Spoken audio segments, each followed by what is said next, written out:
Hello, welcome back. പുതിയൊരു വീഡിയോയിലേക്ക് എല്ലാവർക്കും സ്വാഗതം. അപ്പോൾ ഇന്ന് നമ്മൾ നോക്കാൻ പോകുന്നത് രണ്ടാമത്തെ യൂണിറ്റ് ആണ്, അസസ്മെൻറ്റ് ഓഫ് പേഴ്സണാലിറ്റി. അപ്പോൾ ആദ്യമേ പറയാനുള്ളത്, നിങ്ങൾ ആദ്യമായിട്ടാണ് ഈ ചാനൽ കാണുന്നതെങ്കിൽ ഈ ചാനൽ സബ്സ്ക്രൈബ് ചെയ്യുക. അതുപോലെ BPCC 101, 102 എന്നീ പാഠഭാഗങ്ങൾ ലഭിക്കുന്നതിന് വേണ്ടി ഈ ചാനലിൻ്റെ പ്ലേലിസ്റ്റിൽ പോയാൽ മതി. അവിടെ എല്ലാ പാഠങ്ങളുടെയും വീഡിയോസ് ലഭ്യമാവുന്നതാണ്. അതുപോലെ ഇതിൻ്റെ നോട്ട് ആവശ്യമുള്ള ആളുകൾ ഈ വീഡിയോൻ്റെ ഡിസ്ക്രിപ്ഷനിൽ ഒരു ടെലിഗ്രാം ചാനലിൻ്റെ ലിങ്ക് കൊടുത്തിട്ടുണ്ട്. ആ ചാനലിൽ കയറി കഴിഞ്ഞാൽ നിങ്ങൾക്ക് ഈ ഞാൻ കൊടുത്തിട്ടുള്ള ഈ നോട്ടുകളെല്ലാം ലഭിക്കുന്നതാണ്. അതുപോലെ നിങ്ങൾക്ക് ഈ ക്ലാസ്സുകളെ കുറിച്ചിട്ടുള്ള അഭിപ്രായങ്ങൾ കമൻ്റായിട്ട് അറിയിക്കുക. ഏതൊക്കെ രീതിയിൽ മാറ്റം വരുത്തേണ്ടതുണ്ടെങ്കിൽ ആ കാര്യങ്ങളൊക്കെ അറിയിക്കുക. അതുപോലെ BA സൈക്കോളജി ചെയ്യുന്ന നിങ്ങളുടെ സുഹൃത്തുക്കൾക്ക് ഈ വീഡിയോ ഷെയർ ചെയ്ത് കൊടുക്കുക. അപ്പോൾ നമുക്ക് നേരെ പാഠത്തിലേക്ക് കടക്കാം. ആദ്യം ഇതിൻ്റെ ഒരു ഇൻട്രൊഡക്ഷനാണ്.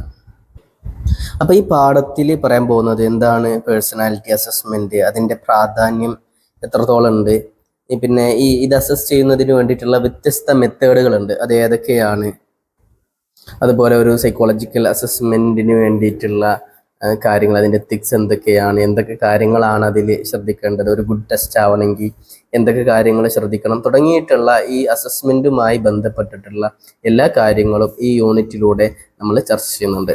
അപ്പോൾ നമുക്ക് നേരെ ഈ വീഡിയോയിലേക്ക് കടക്കാം. നമുക്ക് ഡീറ്റെയിൽ ആയിട്ട് ഓരോ കാര്യങ്ങളും എന്താണ് എന്നൊക്കെ നമുക്ക് വ്യക്തമായിട്ട് മനസ്സിലാക്കാം.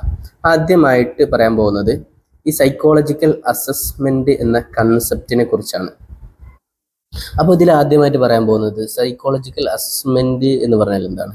സൈക്കോളജിക്കൽ അസസ്മെൻറ്റ് എന്ന് പറഞ്ഞു കഴിഞ്ഞാൽ നമ്മുടെ ഓരോരുത്തരുടെയും ഇൻഡിവിജ്വൽ ഡിഫറൻസസ് മനസ്സിലാക്കുന്നതിന് വേണ്ടി ഓരോരുത്തരുടെയും ബിഹേവിയറിനെ സിസ്റ്റമാറ്റിക് ആയിട്ട് റിലയബിൾ ആയിട്ടുള്ള വാലിഡ് ആയിട്ടുള്ള കുറേ മെത്തേഡ്സുകളുണ്ട്. അത് ഏതൊക്കെയാണെന്ന് പറയുന്നുണ്ട്. അപ്പോൾ ആ ഒരു മെത്തേഡ്സിലൂടെയൊക്കെ ഓരോ മനുഷ്യരുടെയും ബിഹേവിയറിലുള്ള സ്വഭാവ സവിശേഷതയിലുള്ള ഡിഫറൻസസുകൾ വ്യത്യസ്തമായ രീതിയിലാണ്.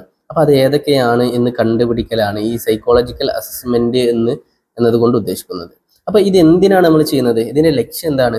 അപ്പോൾ ഇതിൻ്റെ ലക്ഷ്യം എന്താണെന്ന് ചോദിച്ചാൽ ഒരു മനുഷ്യൻ്റെ ബിഹേവിയർ അത് എങ്ങനെയാണ് ഉണ്ടാവുന്നത് അതിനെ വിശദീകരിക്കുകയാണ്. അതുപോലെ നമുക്കൊരു മനുഷ്യൻ്റെ ബിഹേവിയർ ഈ രീതിയിലേക്ക് ആവാം എന്ന് നമുക്ക് പ്രെഡിക്റ്റ് ചെയ്യാനൊക്കെ ഇതുവഴി നമുക്ക് സാധ്യമാകുന്നു. അപ്പോൾ ഇനി അടുത്തതായിട്ട് പറയാൻ പോകുന്നത് ഒരു അസസ്മെൻറ്റ് ടെസ്റ്റ് അത് എങ്ങനെയായിരിക്കണം, അതിനുള്ള ഒരു 5 നിബന്ധനകളാണ് ഇവിടെ പറയാൻ പോകുന്നത്. ഒന്നാമത്തേത് കോംപ്രഹെൻസീവ് ആയിരിക്കണം. എന്താണ് കോംപ്രഹെൻസീവ് എന്ന് പറഞ്ഞു കഴിഞ്ഞാൽ ഒരു മനുഷ്യൻ്റെ ജീവിതത്തിലെ വ്യത്യസ്ത മേഖലകളിൽ നിന്നുള്ള വ്യത്യസ്തമായ ഒരുപാട് കാര്യങ്ങൾ എടുത്തുകൊണ്ട് ഒരു മൊത്തത്തിലുള്ള ഒരു കോംപ്രഹെൻസീവ് ആയിട്ടുള്ള രീതിയിലാണ് ഈ ടെസ്റ്റ് നടത്തേണ്ടത്. അതാണ് ഒന്നാമത്തെ പോയിന്റ്. രണ്ടാമത്തേത് ഈ ടെസ്റ്റ് നടത്തുന്ന സമയത്ത് അത് സിസ്റ്റമാറ്റിക് ആയിരിക്കണം. എന്താണ് സിസ്റ്റമാറ്റിക് എന്നുള്ളതുകൊണ്ട് ഉദ്ദേശിക്കുന്നത്? നമ്മൾ ഈ ടെസ്റ്റ് നടത്തുന്നതിൻ്റെ മുന്നേ നമുക്കൊരു പ്ലാൻ വേണം. എന്താണ് ഇത്, എങ്ങനെയാണ്, എന്തിനാണ് ഇത് ചെയ്യുന്നത് എന്നൊക്കെ ഇതിനെക്കുറിച്ചൊക്കെ നമുക്കൊരു മുന്നേ ഒരു പ്ലാൻ വേണം. അതിനാണ് സിസ്റ്റമാറ്റിക് ആയിരിക്കണം ഈ അസസ്മെൻറ്റ് എന്ന് പറയുന്നത്. മൂന്നാമത്തെ ഒരു നിബന്ധന ഓൺ ഗോയിങ് ആയിരിക്കണം. എന്താണ് ഓൺ ഗോയിങ് എന്ന് പറഞ്ഞു കഴിഞ്ഞാൽ? ഓൺ ഗോയിങ് എന്ന് പറഞ്ഞു കഴിഞ്ഞാൽ ആ വാക്കിൻ്റെ അർത്ഥം തന്നെ അങ്ങനെ തന്നെയാണ്, തുടരുന്നത് എന്നാണ് അല്ലേ. അഥവാ ഇത് ഒറ്റ ടൈം, ഒരു വൺ ടൈം ആക്ടിവിറ്റി അല്ല ഈ ഒരു അസസ്മെൻറ്റ് എന്നുള്ളത്. അത് തുടർച്ചയായിട്ട് ഇങ്ങനെ നടന്നുകൊണ്ടേയിരിക്കണം. എന്തെന്ന് വെച്ച് കഴിഞ്ഞാൽ ഒരു മനുഷ്യൻ്റെ ഒരു സമയത്തുള്ള ബിഹേവിയർ ആയിരിക്കില്ല കുറച്ച് കഴിഞ്ഞാൽ ഉണ്ടാവുക. അപ്പോൾ നമ്മൾ ഒറ്റ സമയത്തെ മാത്രം ബിഹേവിയർ അസസ് ചെയ്ത് കഴിഞ്ഞാൽ അത് ചിലപ്പോൾ ഒരു മനുഷ്യൻ്റെ പൂർണ്ണമായിട്ടുള്ള ഒരു അസസ്മെൻറ്റിലേക്ക്, ബിഹേവിയറിനെ മനസ്സിലാക്കുന്നതിലേക്ക് എത്തിക്കാൻ സാധിക്കില്ല. അതുകൊണ്ട് ഈ അസസ്മെൻറ്റ് ഓൺ ഗോയിങ് ആയിരിക്കണം. ഇനി അടുത്തത് ആക്യുറേറ്റ് ആയിരിക്കണം, കൃത്യമായിരിക്കണം. അതായത് നമ്മൾ ഈ ചെയ്യുന്നത് വളരെ കറക്റ്റ് ആയിരിക്കണം, വിശ്വാസയോഗ്യമായതായിരിക്കണം, അതിന് വാലിഡിറ്റി ഉണ്ടായിരിക്കണം. അതാണ് അക്യുറേറ്റ് ആവണം എന്നതുകൊണ്ട് ഉദ്ദേശിക്കുന്നത്. ഇനി അവസാനമായിക്കൊണ്ട് ഏറ്റവും പ്രധാനമായിക്കൊണ്ട് നമുക്ക് പറയാനുള്ളത് കോൺഫിഡൻഷ്യൽ ആയിരിക്കണം. എന്താണ് കോൺഫിഡൻഷ്യൽ എന്ന് പറഞ്ഞു കഴിഞ്ഞാൽ നമ്മൾ ആ ഒരു വ്യക്തിനെ, ഒരു ക്ലയൻറ്റിനെ അസസ് ചെയ്യുന്ന സമയത്ത് ആ വിവരങ്ങൾ നമ്മൾ ഒരിക്കലും പുറത്തു വിടാൻ പാടില്ല. അതായത് നമ്മൾ അദ്ദേഹത്തോട് ചോദിച്ചറിയുന്ന കാര്യങ്ങൾ അല്ലെങ്കിൽ അദ്ദേഹത്തിൽ നിന്ന് ടെസ്റ്റ് ചെയ്ത് കണ്ടെത്തുന്ന കാര്യങ്ങൾ അത് പബ്ലിക്കിന് നമ്മൾ റിവീൽ ചെയ്യാൻ പാടില്ല. അത് കോൺഫിഡൻഷ്യൽ ആക്കി വെക്കണം. അത് അയാളുടെ സേഫ്റ്റി മനസ്സിലാക്കിക്കൊണ്ട് നമ്മളതിനെ മറച്ചു വെക്കണം. അപ്പോൾ ഈ ഒരു 5 കാര്യങ്ങളാണ് ഒരു അസസ്മെൻറ്റിന് പ്രധാനമായിട്ട് വേണ്ട പ്രധാന ഘടകങ്ങൾ. ഇതൊക്കെയാണ്. ഇനി നമുക്ക് അടുത്തത് നോക്കാൻ പോകുന്നത് ഒരു നല്ല ടെസ്റ്റിൻ്റെ പ്രോപ്പർട്ടീസ്, വിശേഷതകൾ എന്തൊക്കെയാണെന്ന് നമുക്ക് നോക്കാം. ഈ കാര്യങ്ങളൊക്കെ ഉണ്ടായിക്കഴിഞ്ഞാൽ നമുക്ക് പറയാൻ പറ്റും ആ ടെസ്റ്റ് ഉഷാറായി. അങ്ങനെയുള്ള കാര്യങ്ങൾ അതെന്തൊക്കെയാണ് എന്ന് നോക്കാം. ഒന്നാമത്തേത് സ്റ്റാൻഡേർഡൈസ്ഡ് ആയിരിക്കണം. എന്താണ് സ്റ്റാൻഡേർഡൈസ്ഡ് എന്ന് പറഞ്ഞു കഴിഞ്ഞാൽ? അങ്ങനെ പറഞ്ഞു കഴിഞ്ഞാൽ ഈ ടെസ്റ്റിൻ്റെ നടത്തിപ്പിനും അതുപോലെ അതിൻ്റെ സ്കോറിങ്, അതിനെ ഇൻ്റർപ്രറ്റ് ചെയ്യുന്നത്, ഇതിനൊക്കെ ഒരു യൂണിഫോമിറ്റി വേണം. അങ്ങനെ പറഞ്ഞു കഴിഞ്ഞാൽ ഇത് ചെയ്യുന്ന ആൾക്കനുസരിച്ചിട്ട്, ചെയ്യുന്ന ശൈലിക്കനുസരിച്ചിട്ട് ചിലപ്പോൾ ടെസ്റ്റിൻ്റെ റിസൾട്ട് ഇങ്ങനെ മാറി മാറി വരും. ഇപ്പോൾ ഒരേ ചോദ്യം തന്നെ, ഒരേ ഒരു ടെസ്റ്റ് തന്നെ 2 ആളുകൾ നടത്തി കഴിഞ്ഞാൽ 2 തരത്തിലായിരിക്കും അതിൻ്റെ റിസൾട്ട് വരിക. അപ്പോൾ അവിടെ ഒരു സ്റ്റാൻഡേർഡൈസ്ഡ് അല്ല എന്ന് നമുക്ക് മനസ്സിലാക്കാൻ പറ്റും. അപ്പോൾ ഈ ടെസ്റ്റിൽ ഒരു യൂണിഫോമിറ്റി വേണം, ഒരു യൂണിഫോം അഡ്മിനിസ്ട്രേഷൻ ആയിരിക്കണം. അതുപോലെ അതിൻ്റെ സ്കോറിങ്ങും ഇൻ്റർപ്രിട്ടേഷനും ഒക്കെ ഒരേപോലെ ആയിരിക്കണം. അഥവാ ഇതിപ്പോൾ ഈ ചെയ്യുന്ന ആൾ മാറിക്കഴിഞ്ഞാലും, ആ സൈക്കോളജിസ്റ്റ് അല്ലെങ്കിൽ റിസർച്ച് ചെയ്യുന്ന ആൾ മാറിക്കഴിഞ്ഞാലും ഈ റിസൾട്ടിൽ മാറ്റം ഉണ്ടാവാൻ പാടില്ല.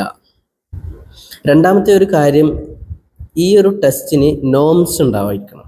അതായത് നോംസ് എന്ന് പറഞ്ഞു കഴിഞ്ഞാൽ high level, low level, average level. ഏതൊരു ടെസ്റ്റിനും അതിൻ്റെ റിസൾട്ട് ഒന്നല്ലെങ്കിൽ ഹൈ ലെവലായിരിക്കും, അല്ലെങ്കിൽ ഒരു ലോ ലെവലായിരിക്കും, അല്ലെങ്കിൽ ആവറേജ് ആയിരിക്കും. അപ്പോൾ ഈ ഒരു കാര്യം ഏതൊരു ടെസ്റ്റിനും ഉണ്ടാവണം, എന്നാലേ അതൊരു ഗുഡ് ടെസ്റ്റായി എന്ന് നമുക്ക് പറയാൻ പറ്റുള്ളൂ. ഇതാണ് രണ്ടാമത്തെ കാര്യം. മൂന്നാമത്തെ കാര്യം റിലയബിലിറ്റി. നാലാമത്തെ കാര്യം വാലിഡിറ്റി.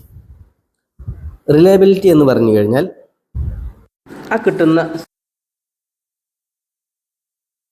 ടെസ്റ്റ് ചെയ്തപ്പോൾ സ്കോർ വളരെ കുറവ്, ഒരു സമയത്ത് ചെയ്തപ്പോൾ കൂടുതൽ, അപ്പോൾ അതിന് കറക്റ്റായി എന്ന് നമുക്ക് പറയാൻ പറ്റില്ല. അതുപോലെ ആ കിട്ടുന്ന സ്കോറിന് വാലിഡിറ്റിയും വേണം. ഇപ്പോൾ ഈ റിലയബിലിറ്റിയും വാലിഡിറ്റിയും മനസ്സിലാക്കുന്നതിന് വേണ്ടിയിട്ടുള്ള ഒരു ഗുഡ് എക്സാമ്പിളാണ് ഈ റൈറ്റ് സൈഡിൽ കാണുന്ന ഈ ഒരു ചിത്രം. ഈ ഒരു ചിത്രത്തിൽ, ഒന്നാമത്തെ ചിത്രത്തിൽ നമുക്ക് കാണാൻ പറ്റും അത് റിലയബിലിറ്റി ഉണ്ട് അതിന്, അതുപോലെ വാലിഡുമാണ്. അഥവാ കിട്ടിയ ആൻസറൊക്കെ കറക്റ്റുമാണ്, അതുപോലെ എല്ലാ ആൻസറും കൺസിസ്റ്റൻറ്റുമാണ്, കറക്റ്റ് അക്യൂറായിട്ടുള്ള ആൻസറുമാണ്. പിന്നെ നമ്മൾ വീണ്ടും വീണ്ടും ചെയ്യുമ്പോഴൊക്കെ അതേ ആൻസർ തന്നെയാണ് വരുന്നത്. അപ്പോൾ ആ ഒരു ടെസ്റ്റിനെ കുറിച്ചിട്ട് നമുക്ക് അതൊരു നല്ല ടെസ്റ്റായി എന്ന് നമുക്ക് പറയാൻ പറ്റും. അപ്പോൾ ഈ രണ്ടാമത്തെ ടെസ്റ്റിലുള്ളത് അത് സംഭവം വാലിഡാണ്. അതായത് കറക്റ്റ് എങ്ങനെയാണോ ഒരു ടെസ്റ്റ് നടക്കേണ്ടത് അതേ രൂപത്തിലൊക്കെ തന്നെയാണ് ടെസ്റ്റ് നടക്കേണ്ടത്. പക്ഷേ അത് റിലയബിൾ അല്ല. അതായത് അതിന് കിട്ടിയ റിസൾട്ട് അത് കറക്റ്റ് അല്ല, കൺസിസ്റ്റൻ്റ് അല്ല. അപ്പോൾ അതിന് നമുക്കത് റിലയബിൾ അല്ല എന്ന് പറയാൻ പറ്റും. ഈ മൂന്നാമത്തെ ചിത്രത്തിലുള്ളത് നോക്കൂ, അത് റിലയബിൾ ആണ്. അതായത് നമ്മൾ വീണ്ടും വീണ്ടും ടെസ്റ്റ് ചെയ്തപ്പോൾ കൺസിസ്റ്റൻ്റ് ആയിട്ടുള്ള ഒരു റിസൾട്ടാണ് നമുക്ക് കിട്ടിയിട്ടുള്ളത്. പക്ഷേ ആ കിട്ടിയ റിസൾട്ട് അത് വാലിഡ് അല്ല. അതായത് ആ ടെസ്റ്റിന് എന്തോ പ്രശ്നം സംഭവിച്ചത് മൂലം ഈ കറക്റ്റ് ആയിട്ടുള്ള ഉത്തരമല്ല നമുക്ക്, ഈ ടെസ്റ്റിൻ്റെ റിസൾട്ട് അല്ല നമുക്ക് ലഭിച്ചിട്ടുള്ളത്. അപ്പോൾ ഒരു ഗുഡ് ടെസ്റ്റ് എന്ന് പറഞ്ഞു കഴിഞ്ഞാൽ അത് സ്റ്റാൻഡേർഡൈസ്ഡ് ആയിരിക്കണം, അതുപോലെ നോംസ് ഉണ്ടായിരിക്കണം, റിലയബിലിറ്റി, വാലിഡിറ്റി ഇവ രണ്ടും അടങ്ങിയിരിക്കണം. ഈ പറയപ്പെട്ട കാര്യങ്ങളൊക്കെ ഉണ്ടായിക്കഴിഞ്ഞാൽ നമുക്ക് ആ ഒരു ടെസ്റ്റിനെ കുറിച്ച് അത് നല്ലൊരു ടെസ്റ്റ് ആയി എന്ന് നമുക്ക് വേണമെങ്കിൽ പറയാൻ പറ്റും. ഇനി അടുത്തതായിട്ട് നമ്മൾ പറയാൻ പോകുന്നത് ഒരു സൈക്കോളജിക്കൽ അസസ്മെൻറ്റിൻ്റെ എത്തിക്സുകൾ എന്തൊക്കെയാണ് എന്നാണ് നമ്മളിനി അടുത്തതായിട്ട് ചർച്ച ചെയ്യാൻ പോകുന്നത്. അപ്പോൾ ഏതൊരു കാര്യത്തിനും അതിൻ്റേതായിട്ടുള്ള ഒരു എത്തിക്സ് ഉണ്ട് അല്ലേ? അപ്പോൾ അതേപോലെ ടെസ്റ്റിൻ്റെ എത്തിക്സ് എന്താണ് എന്നാണ് നമ്മൾ നോക്കാൻ പോകുന്നത്. അതിൽ ഒന്നാമതായി പറയാൻ പോകുന്നത്, ഈ ടെസ്റ്റ് ചെയ്യുന്ന ആള് അവൻ ട്രെയിൻഡ് ആയിരിക്കണം. ഈ ചെയ്യാൻ പോകുന്ന കാര്യത്തെക്കുറിച്ചും ആ ടൂളുകളെക്കുറിച്ചും എല്ലാം, എന്താണ് ഈ ടെസ്റ്റ്, ടൂളുകളെക്കുറിച്ചും ഈ ടെസ്റ്റിൻ്റെ രീതിയെക്കുറിച്ചും എല്ലാം ഉണ്ടായിട്ടുള്ള സൈക്കോളജിസ്റ്റ് ആയിരിക്കണം ഈ ടെസ്റ്റ് ചെയ്യേണ്ടത് എന്നാണ് ഒന്നാമത്തെ പോയിന്റ്. ഇനി രണ്ടാമത്തെ പോയിന്റ് എന്ന് പറഞ്ഞു കഴിഞ്ഞാൽ സെലക്ഷൻ ഓഫ് ടെസ്റ്റ് കറക്റ്റ് ആയിരിക്കണം. ഇപ്പോൾ നമ്മുടെ അടുത്ത് വരുന്ന ക്ലയൻറ്റിനനുസരിച്ച് അദ്ദേഹത്തിന് ഏത് തരത്തിലുള്ള, അല്ലെങ്കിൽ നമ്മൾ ഒരാളെ ഒബ്സർവ് ചെയ്യാൻ ഉദ്ദേശിക്കണം, അയാളുടെ പേഴ്സണാലിറ്റി അസസ്മെൻറ്റ് ചെയ്യാൻ നിൽക്കുകയാണ്. അപ്പോൾ അയാൾക്ക് അനുയോജ്യമായിട്ടുള്ള ടെസ്റ്റ് ഏതാണ് എന്ന് മനസ്സിലാക്കാൻ കഴിയണം. അതുപോലെ ഈ ടെസ്റ്റ് നമ്മൾ ഒരാളെ ചെയ്യണ്ടല്ലോ, ആ ചെയ്യുന്ന ആൾക്ക് ഈ ടെസ്റ്റ് എന്താണ് എന്നും അതിനെ കുറിച്ചിട്ടുള്ള ഡീറ്റെയിൽ ആയിട്ടുള്ള വിവരം നൽകിയിരിക്കണം. മൂന്നാമതായിക്കൊണ്ട് റിപ്പോർട്ട് ചെയ്യുന്ന സമയത്ത് ഒരു പക്ഷാപാതം ഉണ്ടാവാൻ പാടില്ല. നമ്മൾ ആ ചെയ്യുന്ന ആളെക്കുറിച്ച് അല്ലെങ്കിൽ അയാളുടെ വേഷം കണ്ടുകൊണ്ട് അയാളെ വിലയിരുത്താൻ പാടില്ല, അയാളെ മോശമാക്കാൻ പാടില്ല, നമുക്ക് അയാളെക്കുറിച്ച് ഒരു മുൻധാരണ ഉണ്ടാവാൻ പാടില്ല. നമ്മൾ കറക്റ്റ് ഓപ്പണായിട്ട് അയാളുമായിട്ട് സംവദിക്കണം. അതൊക്കെ ഒരു അസസ്മെൻറ്റിൻ്റെ എത്തിക്സിൽ പെട്ടതാണ്. അതുപോലെ ഈ ക്ലയൻറ്റിൻ്റെ ഈ വിവരങ്ങൾ അത് കോൺഫിഡൻഷ്യൽ ആയിരിക്കണം. അത് നമ്മൾ പരസ്യപ്പെടുത്താൻ പാടില്ല. നമ്മൾ ആ ഒരു ക്ലയൻറ്റിന് ആ ഒരു വിശ്വാസം എപ്പോഴും നൽകിയിരിക്കണം. ഇനി അടുത്തതായിക്കൊണ്ട് പറയാൻ പോകുന്നത്, എല്ലാ സമയത്തും നമുക്ക് ഇങ്ങനെ കോൺഫിഡൻഷ്യൽ ആക്കി വെക്കാൻ പറ്റില്ല. ഇപ്പോൾ ഉദാഹരണത്തിന് ഒരു ക്ലയൻറ്റ് വന്നു, ആ ക്ലയൻറ്റിനെ നമ്മൾ ടെസ്റ്റ് ചെയ്ത സമയത്ത് ഒന്നല്ലെങ്കിൽ ആ ക്ലയൻറ്റിന് അല്ലെങ്കിൽ സമൂഹത്തിന് ഉപദ്രവം ഉണ്ടാക്കുന്ന എന്തോ ഒരു കാര്യമുണ്ട്, അത് ആരെയും അറിയിക്കാതെ ഇരുന്ന് കഴിഞ്ഞാൽ ചിലപ്പോൾ വലിയ പ്രശ്നങ്ങളുണ്ടാവും. അപ്പോൾ ആ പ്രശ്നങ്ങൾ ഒഴിവാക്കുന്നതിന് വേണ്ടി നമ്മൾ ആ കോൺഫിഡൻഷ്യാലിറ്റി മാറ്റി വെക്കുക എന്നതും നമ്മുടെ എത്തിക്സിൽ പെട്ടതാണ്, ഈ ഒരു അസസ്മെൻറ്റിൻ്റെ എത്തിക്സിൽ പെട്ടതാണ്. ഇനി ഏറ്റവും അവസാനമായി കൊണ്ട് പറയാനുള്ളത്, ഈ ടെസ്റ്റ് ചെയ്യുന്ന ആള് ആ ടെസ്റ്റ് ചെയ്യുന്ന സിറ്റുവേഷൻസിനെ കുറിച്ച് അവെയർ ആയിരിക്കണം.